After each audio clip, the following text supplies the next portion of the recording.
Hi, this is Alan. This is a short video on how to stop short bowel diarrhea.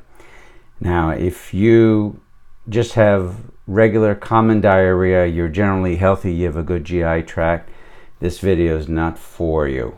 But if you do have a short bowel syndrome, where for whatever reason, illness, disease, your bowel is very short, this video hopefully should help you. So take a few minutes, and I'm hoping that this can be of some assistance to you. I wish I had this when I was starting.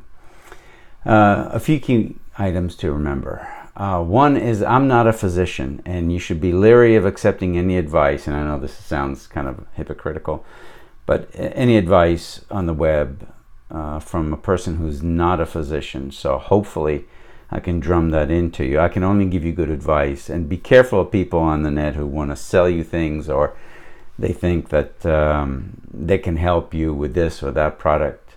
Only work with an MD, a medical doctor, and especially a gastroenterologist, one who specializes in short bowel syndrome. And if you don't have a gastroenterologist, or there's not one that's readily available, try and find them. And then hopefully you can afford the medical costs, or you have good insurance. And then see if he or she, the gastroenterologist, works with a short bowel syndrome physician, again an MD. No other profession should be considered, only a medical doctor degree. My bias, I think that'll help you, and it'll certainly prevent harm from people who don't know what they're doing, because there are plenty of those who tell you what to do. There are several things that you also need to avoid, and one is self-medication. Avoid taking meds that belong to someone else. They're on the shelf. They're there. Say, "Oh, here, take it. It helped me," and so forth. You wouldn't pour water into a Ferrari or dirty gasoline into a Porsche. You know better, because that's going to cause harm. You don't know how these medications prescribed for someone else with different conditions, even though you may know them, will affect you differently. And also, if you're taking other medications that may interact with those. So only take the medications that you're prescribed by a medical doctor, not some chiropractic or any other alternate form of treatment. I know I have a lot of chiropractic friends, and people swear by it, and other alternative medicine. I don't believe in it, and I believe that you should only work with MDs. So only take the scripts that are issued to you.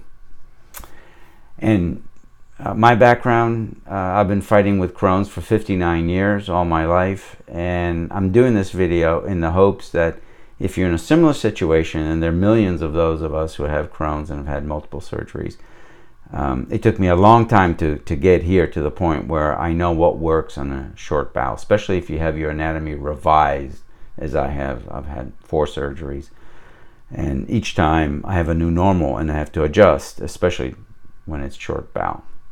So that's my only purpose. If you go to the Crohn's and Colitis Foundation, or certainly the Cleveland Clinic websites, you'll find some good general advice, and that is for those, and I'm going to read from it, from those with some colon remaining, a lower fat, higher complex carbohydrate diet is recommended. And for those with jejunostomies and high output ileostomies, a higher fat, lower complex carbohydrate diet is recommended. Don't get yourself wrapped around the axle onto the technicalities. Work with your gastroenterologist. He or she will tell you exactly what kind of anatomy you have and what kind of diet works. Because you'll see some people with short bowels, and they eat fat all the time, and they do well with it, and they thrive and maintain their weight. And others don't. And it all depends on the type of architecture and type of work that they've revised your anatomy. Even if you haven't had surgery, but you're born with a short bowel, only your gastroenterologist will tell you. One of the other things I'd recommend is when you do get a good gastroenterologist, or you have one, request that they do a CAT scan, or especially an MRE. That's E as an echo with contrast. And that'll give your gastroenterologist a very clear idea to your anatomy and how the piping is working and where the trouble spots are. That's something else to keep in mind. I know it's expensive. Hopefully you have good insurance. If you have the ability, push for it. I know doctors resist, but it's a good tool. MRE. Couple of things I found that work really well. One, chew your foods well to help break the food down. Also, when you're chewing, the saliva and the enzymes in your mouth, when you're forced to chew, aid greatly, naturally, into your digestion, especially if short bowel. So chew your food well. Sound like your grandmother. Most importantly, avoid sugar. Concentrated sugars, sweet corn syrup, anything sugar, as well as artificial ones like sorbitol and sucralose. Those are absolutely lethal. They're terrible. Now, when I came out of surgery, my surgical nurse, God bless her soul, was pounding the Gatorade to me and saying, you got to drink the Gatorade. And yes, this stuff does have good electrolytes like potassium and sodium, which help you absorb and do many things. But if you look carefully, it has 12 grams of sugar. The G2 brand, too. You want to avoid sugar at all costs. And this was causing me a lot of problems because I was downing this all the time. Avoid sugar. And again, your gastroenterologist will tell you why. I'm not going to go into the mechanics, but just avoid sugars of all types, especially in drinks. Don't put any soda in your mouth, nothing carbonated, anything sweet. It's like the grandma diet, right? Grandma used to say, if it tastes good, spit it out. Same thing here. Nothing sweet, absolutely nothing. No sugar, no honey, no stevia, no any other brand, nothing sweet. It all has to do with the biomechanics of how sugars and enzymes work in your short bowel. I only drink water. Hot water is better. If you look at the Ayurvedic folks, and I don't practice Ayurveda, I just take a few things from their practice at work. I drink hot water, and that helps open up the gut. It relaxes the gut and allows you to absorb more, which is key for folks like us. And I'm sort of a snob in the sense that I drink filtered water, and I'm an extra snob because I prefer distilled water vapor, like Smart Water or any other brand. And distilled water is when you boil water and condense it in a coil, and all it comes at steam, so all the heavy elements, minerals and metals especially, settle down, and you don't drink that. I found that when I drink pure water and nothing else, I do much, much better. So drink water. And then never eat and drink at the same time. That's a good, again, another Ayurvedic practice.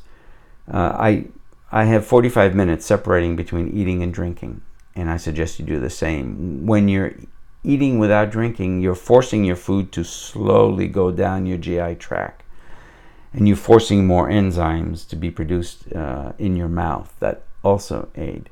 Plus, if you just think of the mechanics, if you're a short bowel like I am, I have 172 centimeters of workable pipe. If I eat and drink at the same time, just the mechanic fluids pushing the food down, it's going to go rather quickly. And you look at everyone else, and they're, of course, eating and drinking. Well, they have 22 feet of bowel. We don't, those of us with short bowel. So eat and drink 45 minutes apart. When you drink, pure water, never cold. There are mechanical reasons for that. I'm not getting into it. But hot or warm or room temp, make sure it's filtered. Again, I prefer distilled vapor water because it takes all the bugs out, especially when you travel. Something else. Water only. Eat 6 or 8 small meals per day. People tell you to do that. One of my doctors gave me great advice. He says, Alan, if your meal is larger than your hand, you're eating too much. Small meals, 6 times, and never late. I found that if I eat anything above 8 p.m., I get sick, and it's counterproductive. Some people can do so. I found that most people with short bowel syndrome do not do well if they eat late. So pace yourself, eat throughout the day, and eat quality foods, and I'll tell you what to eat in a second. But 8 times a day. I go to bed at 10, and I never eat past 8 o'clock. And that's real hard, especially if you're going out with friends or loved ones. And you're the odd man out, but as you know, much better comfortable and odd than uncomfortable and social. 6-8 small meals, limit the beverages with meal, talked about that, and have water on your bedside table. I found this helps. A lot of people tell you, no, never drink in the evening, or certainly when you're sleeping or trying to sleep, or in between when you wake up in the middle of the night to go piddle. I found it helps, especially if I lay on my left side. Again, architectural reasons. You may not. It won't harm you too much if you just try. I think it helps me a lot by having a nice bottle of water, distilled water, next to my bedside. And every time I get up and go to tinkle, I take a couple of drinks. Not a lot, just a little. Keep yourself hydrated. It helps me. Two other things are important. Exercise. I found the best exercise for me is walking, and I walk religiously 45 minutes a day. It's load bearing. It uses all the muscles. I'm too sick to ride my bike like I used to. I used to ride hundreds of miles on my bicycles, but I found that walking is a great alternative. And of course, if you can swim, that's even better. But walking is very helpful, and it helps with the digestion process. That's very beneficial. So exercise if you can, and if it's nasty outside, go to a mall, walk indoors somewhere. There's no good excuse for not walking, so do so. And if you can sleep, the more sleep, the better. Researchers have found that when you sleep, your body regenerates. It does maintenance. It overhauls. And the brain, the cerebral spinal fluid physically cleanses the brain as you sleep. Same thing with your gut. All the mechanisms that occur to keep you healthy when you're offline, if you will, if you're not eating or drinking, they work at night. And again, that's a little counterintuitive to drinking when you wake up. But for the most part, the more you sleep, the better. And I know it makes you a social dud and so forth, but trust me, it'll help you, especially if you have the lower gut. Foods to eat. My short bowel syndrome doctor gave me this great advice, and she said, eat 6 carbon chain oils. And I don't want to get into the physics and the mechanics of it, but fats, oils, have different molecular structure, and the 6 carbon chain oils or less are what you want to eat. And I found the best one is coconut oil. So olive oil, which I used to eat all the time, but once I had my anatomy rebuilt for the 4th time and I ended up with short bowel, coconut oil really works. And olive oil is a much longer carbon chain, and so it takes much longer to process, and if it doesn't process by the time it gets to the lower 48, of course you have diarrhea. So switch to coconut oil if you can tolerate it, and do some research. Find other oils. Maybe you don't like coconuts or you're allergic to them. 6 carbon chain oils. Look for that. Then eat lean proteins. A lot of fish, turkey, chicken, never beef, never pork, and always either steam it or grill it, never fried, and make sure that it's soft. If you're eating something hard, it's common sense, it's going to take a while, and if you don't have a whole lot of while in your GI tract, you're going to have issues. So eat foods, especially protein that is lean, easy to digest. And I make a turkey meatloaf. I created a video, and I'll put another one up on YouTube. I'll show you how to make turkey meatloaf that is both tastes good, and it's soft, and it's very, very low fat, under I think 3% fat. Eat white pastas, nothing whole wheat, white bread, white spaghetti, macaroni, nothing with roughage. Roughage is your enemy. Short bowel syndrome, you don't want any roughage. So plain pastas, nothing with vegetables or fruit associated condiments on your meats and so forth. I know it's tough, but if you want to stop your diarrhea, go this way. Eat a lot of potatoes. I found that when you boil your potatoes and don't eat the skins, it goes down much easier. It's processed much easier, and the stodgy starch works. Also bagels, plain bagels, nothing with seeds on them. And the two things that my short bowel syndrome physician recommended, that is so helpful to maintain the weight, is to get a powdered drink. Now you go to the market, you go on Amazon and you go to the shelf, and there's so many powdered drink shakes and so forth. You have to be careful. And the things that you want to get are what I found in this. Again, this is not a product ad. Vega, V-E-G-A. And I love it because if you can read, it has 2 grams of fat total. It has 0 sugar. And it's got 1 gram of fiber. It tastes delicious. Vega. And the other thing that works real well is a protein bar. Again, so many of them on the market, and they have sucralose. You want to avoid all the artificial sweeteners. Terrible. I like this brand, Think Thin. It's very good. It's got very little. It's got 8 grams of fat, which is kind of borderline, but for me it's okay. It's got 0 sugar. Very little, and it's got 1 gram of fiber. So, and it's also gluten free. Now, for me, that's not an issue. If you're celiac type, gluten bothers you, good product. Protein, the right protein bar. Again, avoid the artificial sweeteners in these bars, and it has 20 grams of protein. Protein is what you need to maintain your weight.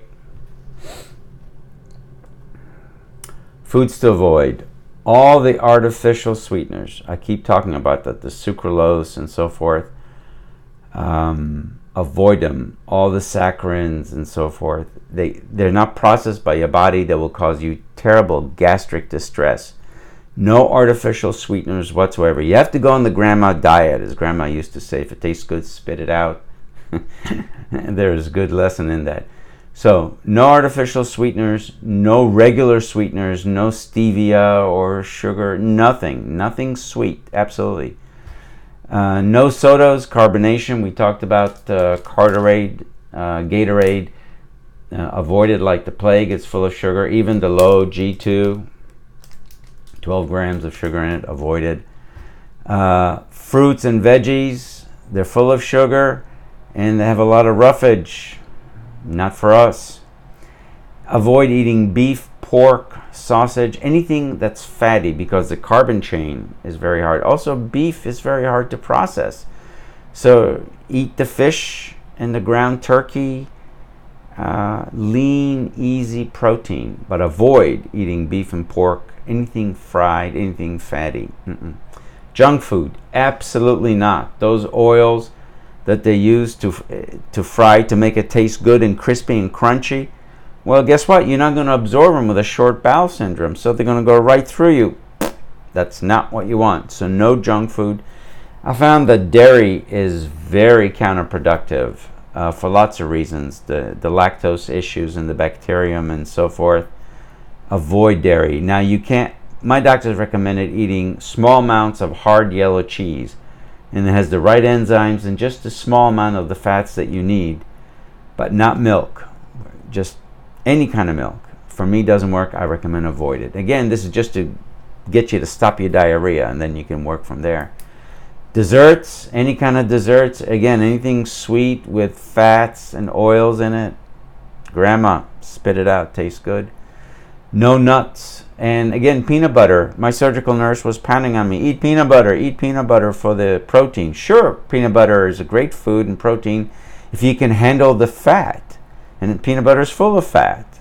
And the type that doesn't go well for people with short bowel, at least my type. So avoid peanut butter, nuts, desserts, milk, junk food, beef, pork, sausages, veggies, fruits, Gatorade, soda, and sucralose, all those artificial sweeteners. Avoid them like the plague. OTC, very important that you try and consume as much. I take a multivite. I like Blue Bonnet. Again, I'm not pushing this particular brand, but I like Blue Bonnet because it has just about everything, and they synthesize in the very best possible manner. And I did a lot of research. Again, I found the Blue Bonnet iron-free. Don't you dare eat iron. It'll mess you up terribly. Blue Bonnet multi-1 vitamin. It's expensive. You go to a whole paycheck, and it's about close to $30 for a good jar. Take one of those. Next, vitamin D. If you're eating less than 5,000 milligrams per day, worthless. It goes right through us. So I take 5,000 units, and sometimes I'll take 10,000 milligrams. So in essence, a couple of grams worth. Vitamin D, very important. Now check with your gastroenterologist. My short bowel specialist told me to eat ox bile, and the mechanics and the chemistry of that are complex, but it's helpful. Sounds nasty. It has no taste to it, or not much. Amazon, and I like this brand, Nutrincology. Just look on, and make sure you get ox bile that's pure. Expensive as hell, but worth it. Biotin helps with many things, hair, skin, but also with digestion. Again, 5,000 micrograms. And I also take a calcium, magnesium, and zinc, and you want them synthesized together. Target has this, really inexpensive, and the pill is small, so you don't choke on it. Very beneficial for digestion, especially the magnesium.